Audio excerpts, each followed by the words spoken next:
So this guy, 55-inch on a tilt mount in Minnetonka. And so the bedroom ones, it's about 50-50 whether they opt to upgrade to cord concealing or not. Because first, it's a bedroom, so they're not as picky about it. They're the only ones going to see it. And also, they can often just do the cord concealing themselves if they just want exterior concealing. Was this in a house? Yeah, it was in a house. I have to look over my recaps because I film these in batches. It's not like I film them right after the jobs because I have to get to the jobs. So if I have a day where I've got my service techs taking care of easy jobs and I've got a good 2 hour window, I just film these things.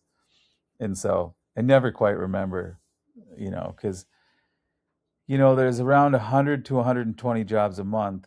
And so by the time I get to shooting the videos, there might be 30 jobs ago. And so don't always remember details, but this is pretty obvious.